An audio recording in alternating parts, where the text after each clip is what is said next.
another episode of The Follow-Up. I'm Eden, it's my dad Noah, and every week for almost 5 years now, we've been sitting on my bed and having a conversation about something we want to talk about. This week, we're going to talk about NBA All-Star and the Luka Doncic trade, which happened overnight. And at the end, we'll give our Super Bowl picks. And you can too. So... Well, you can too. Well, in the comments. Right. Not on the podcast. Right. So you can go to leave comments on YouTube, and also when you leave a rating and review, the review can just be your Super Bowl pick. And the reason we ask for reviews, and all podcasts ask for ratings and reviews, is so that it allows other people to find the podcast, because then the podcast gets promoted that way. Yeah. So if you would do so, that would be great. And we always great. like hearing from you. Exactly. We say stuff, but we want to hear what you have to say too. We say stuff. We say stuff. Okay, so NBA All-Star is, so first is Super Bowl this weekend, then NBA All-Star. If the NFL goes to 18 games, then the Super Bowl would be what is usually NBA All-Star weekend, which is President's Weekend, and then the NBA would have to move All-Star weekend, which is, maybe they move it up, I don't know. But All-Star game is in San Francisco. Yes. New format this year, 3 NBA teams of 8, a G League team, but we're not concerned about that. We're just going to talk about the 12 players, that were chosen. Yeah. East and West, and then who you think maybe should have gotten in and who shouldn't be there instead. Yeah. So something to think about when it comes to All-Star is always the standings. If the team is that good, should they have 2 players in versus a team that's not that great, but they might have a star? So I'm going to run through the teams real fast. I'm going to read them real fast, and then you can... The teams that have All-Stars? No, just the All-Star teams, the rosters. And then you can talk about who you think should have gotten in over who else, okay? Yeah. So East starters, Jalen Brunson, Donovan Mitchell. Forwards, Kat, Giannis, Tatum. And East reserves, Darius Garland, Cade, Dame, Tyler Hero. Front court, Jaylen Brown, Evan Mobley, Pascal Siakam. So starters, it's 2 guards, 3 front court. Yeah. And then reserves are 2 guards, 3 front court, and then 2 wild cards. Dame is Damian Lillard. Damian Lillard, yes. Just Cade Cunningham, Kat, Karl Anthony Towns. Okay. Yes. West starters, Steph and Shea in the backcourt. Jokic, KD, and LeBron. Front court, West reserves, Anthony Edwards, James Harden. And then Wemby, Jalen Williams, Alfred Sengun, Jaren Jackson Jr., and now the newest member of the Dallas Mavericks, Anthony Davis. Yes. Okay, so who do you think in the East should have been an All-Star that wasn't? Trae Young. Trae Young. He's been having, from the Atlanta Hawks. Okay. He's been having a really good season. Mm-hmm. I heard of him as, his big moment, I would say, this season was when he made a half-court shot. Or it was close out. Yes, but that was when people were like, "Oh, Trae Young, right, about him." And then it was it got into everyone's minds, Trae Young. Okay. And then I started thinking about Trae Young, and I was like, "Oh, Trae Young." And then I realized he's been having a pretty good season. The Atlanta Hawks, I wouldn't say are great this year. They're not that good. They're okay. No, they're struggling. Yes, they're struggling. They're struggling. But They've been struggling. All right, so what's the big deal, though, about Trae this year? He what? He leads the league in assists. Right. So we also looked up the top 24 players in scoring, and Trae's on that list. Yes. Also, did not make an All-Star team. So those players are Trae, Devin Booker, Maxey, De'Aaron Fox, Kyrie, Norman Powell, Zach LaVine. Not all those guys deserve to be All-Stars. Trae, yeah, the Hawks just aren't that good. No. Jalen Johnson just got hurt. You can make the case that he was certainly their second best player. Yeah.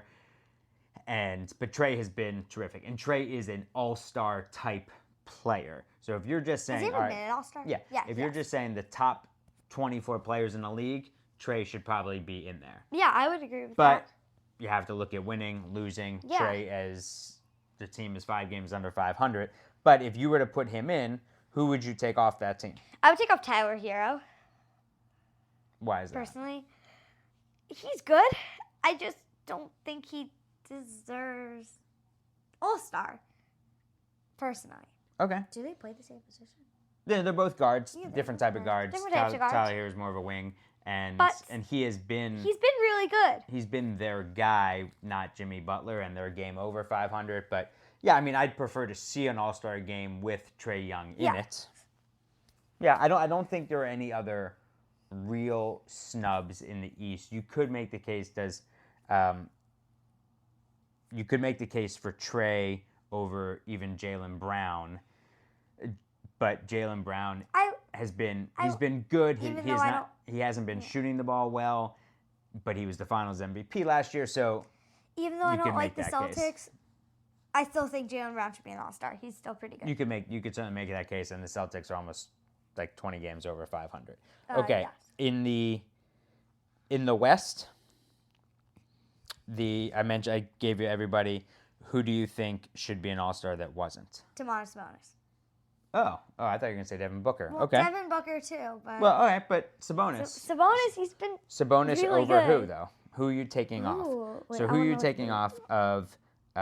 It has to be either Wemby, Jalen Williams, Sengun, Jaren Jackson Jr., or Anthony Davis. Oh, that's hard. I would take out. I don't know. You have to. If you're going to say someone should be on, you have to take somebody off. I would say Jaren Jackson Jr., but he's been pretty good, so I'm keeping him. That's because he's the player I don't really know. I mean, Jaren Jackson Jr., so that team, the Grizzlies. But I would say Anthony Davis. Okay, so Ja's not an All-Star because he hasn't played enough games. Right. Just stop. Just leave it alone. It's falling. It's all right. Just leave it alone. Whatever. And so, and if you were just listening to this and not watching it, I was saying leave your microphone alone. So, Jaren Jackson Jr., the Grizzlies have been terrific this year, and he's been their best player, especially since Ja's missed a lot of time. Yeah. He doesn't scream All-Star because he's not a flashy scorer, but he is a dominant defensive player. So I'll say Anthony Davis. I would. So if there was someone to do it, I would say Anthony Davis also. Yes. Because Sabonis is 21 a game, 14.5 rebounds. I think he leads the league in rebounding. Yeah, shooting 61% from the floor. He 6.5 assists. The Kings have been up and down. Just people don't notice him as much because he's not on a great team. Right. The Kings have been 500. Fired Mike Brown. Doug Christie, new head coach. I think if there's somebody there, it could be Sabonis. And then Devin Booker too. Yes, but over who? So Booker over Anthony Edwards? No. I mean, I'd rather have Devin Booker on my team, but yes. But Anthony Edwards is still an All-Star deserving player. Mm-hmm. Yeah, I'd have a tough time. I don't know. To me, it's one of those things. The question about expanding the rosters to 15, but being an All-Star, and Devin Booker is a top 24 player in the league for sure. But I think All-Star should be 12 players because All-Star, it's like a select amount of players. Each individual year. Yes. And in the West, it's harder to be an All-Star than it is in the East. Yeah, it is much harder. It's a lot harder. If the game was just East versus West and everybody played their hardest, who do you think wins and by how much? I say West. By how many points? I don't know. 10? Okay. 12 maybe? Yeah, I could see that. I could see that. So I also I went back to look at the All-Star roster when I was your age. So 1992, and it was a major All-Star game. Are you bored? No, I'm not. I'm tired. I'm tired. So when I was 10, that All-Star game, 1992, is a famous All-Star game in Orlando. Because this was the first game back after a year that Magic Johnson played after being diagnosed with HIV. Came back. Some players said they weren't going to play, and it was a huge deal. So I looked at the Hall of Famers. So I just read a bunch of those names, All-Stars this year. These were the Hall of Famers, and they're not all. They shouldn't all be Hall of Famers. Like I don't think Tim Hardaway should be a Hall of Famer. But yeah. So Magic. So the starters were Magic, Clyde Drexler, Chris Mullin, Karl Malone, David Robinson, all Hall of Famers. Hakeem came off the bench, Stockton, Mutombo, James Worthy, Tim Hardaway, also off the bench for the West. The other players who are non-All-Stars, who would fit in with a lot of these other guys. Jeff Hornacek, Dan Marley, Otis Thorpe. Great.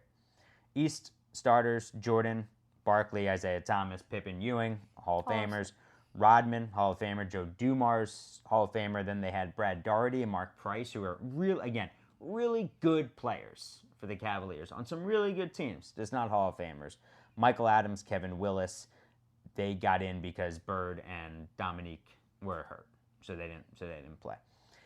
Reggie Lewis was also on that team, and Reggie Lewis ended up tragically dying a year later for the Celtics. So I was looking at it, it's like 17, 18 Hall of Famers, and on this list, like if their careers ended today, Cat's a Hall of Famer, Giannis is a Hall of Famer, Tatum's a Hall of Famer, Damian Lillard's a Hall of Famer, Steph, Jokic, KD, LeBron, Hall of Famers, James Harden, Hall of Famer, Anthony Davis, Hall of Famer. Not as much. They need Wemby. Like, this has to be, I really hope that this All-Star game is, because I hope this is a monster All-Star game for Wemby. Yeah, because Wembanyama, like, there haven't been that many players that are All-Stars in their second season in the NBA. Right, and look and can do what Wemby does. Yeah. He's amazing. Yeah, he's a physical anomaly. Just nobody's that big, that skilled. Yes. And that West All-Star, those West All-Star starters, like your guy Shea, being mixed in there with Steph, LeBron, KD, awesome. and Jokic. Oh, it's Shea with four of the top 15 players of all time. Yeah. That's pretty amazing. Yeah. Yeah, pretty amazing. And thinking of that, we should actually, right above us here, since we don't have anything, we don't have the elephants since we turned the room around, maybe we put something basketball here. Yeah. Maybe we could fit something there. Cool. Sure. I'm thinking about it because it's kind of barren. Yeah, we're just sitting behind a white wall. Yeah, it's kind of barren. We don't know who the participants are yet for the All-Star Saturday night stuff. Oh, right, yeah. You're looking forward to the All-Star game? I am. You like watching the All-Star game? I like more watching the skills competitions. Mm-hmm. But I think the All-Star game, I'll watch it more because it's only to 40 points. It's not a full game. It's a little more competitive. We hope. No one wants to lose to the G League. Right. No offense to G League, but nobody wants to lose to them. I agree. So I think it'll be cool. It is strange to see an All-Star game without a Sixer in it, but the fact is Maxey and Embiid didn't. I hate to say Maxey it or Embiid about didn't deserve Maxey. it. I hate to say it about him, I know. but he doesn't deserve it. I know. I really hate to say it. It's tough. Yeah. Okay, so your reaction this morning. So I told you that Luka got traded to the Lakers for Anthony Davis, Max Christie, a pick. And I just said, the first thing this morning I said it's the most shocking trade in NBA history. Yeah. Your thoughts? Luka is yes. Thanks. Luka is the quote unquote untradeable player. That's what we thought. Mm-hmm. Because that's what they were saying, in the news this morning. Well, NBA news. And they were saying, how?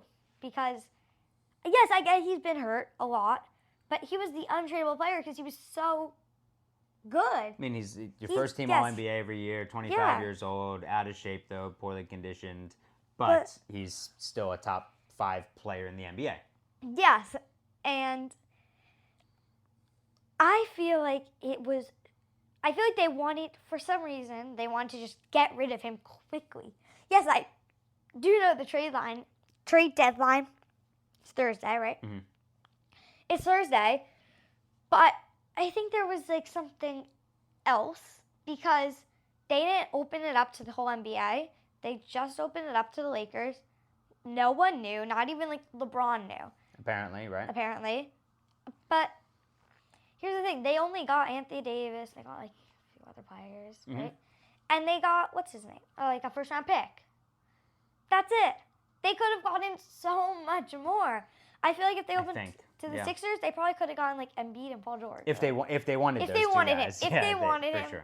And if the Sixers wanted Luka, which they would have taken him for it, yeah. But exactly, there are a lot of questions. Like there are a lot of questions. The question would be, would Luka have re-signed with those teams? So did Luka say?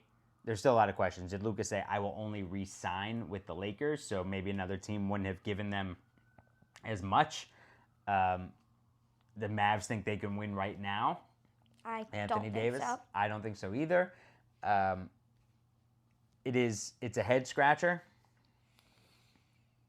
This doesn't. Where are they going with this? It doesn't pass the smell test. Is LeBron the next one to be traded? Is this LeBron being traded would be? Is this now just Luka's team? By the time this podcast comes out, maybe something else has already happened. I'm off. I always say to you guys, nothing surprises me in sports. Nothing. This surprised me. This one shocked me. I don't think it seemed to shock and it seemed to shock everybody. Everyone was surprised. Like all the NBA players were shocked. NBA players don't get shocked that much. This was wild. Someone got traded. Okay, whatever. Something happened. Okay, whatever. Crazy. It's like, whoa. It's really nuts. Nuts. Okay. We're recording this on Sunday, February 2nd at 5:23. So in about a week from now, we'll be about an hour from kickoff. Eagles, Chiefs. I'm from Philadelphia. Mom's from Philadelphia. Yes, we live in New York. You're an Eagles fan. Go Birds. Your pick and the score. Eagles win. I say 32-27. 32-27. 32 is an interesting number, but Why? You just never know. It's not like... You don't get to... You don't get a 32. You don't get a 7 and a 3 in there. But you never know. Who knows what could happen? Okay. Maybe they get 2-point conversion or something. It's all very possible. Yeah. All very possible. So I'm going to say, it's funny you said 32-27. I was going to say 34-23 Eagles. So we're close. We're very close. Oh, man. If the Eagles win the Super Bowl, bring it home for Jerome. Go Birds. Go Birds. All right. One more. Gatorade. Oh, right. You wanted to say this is something you're always very interested in. I say it's orange. The color of Gatorade you think is going to be orange that the Eagles pour on Nick Sirianni? Yes. What about you? I'll say yellow. Okay, because I don't think they would pour red on him.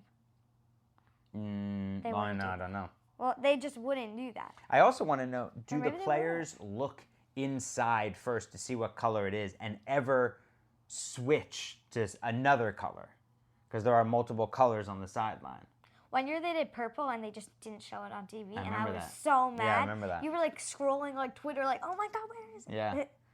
I do wonder if the players ever look and then make a switch, or if someone tells them, hey, if they win, make sure it's this color.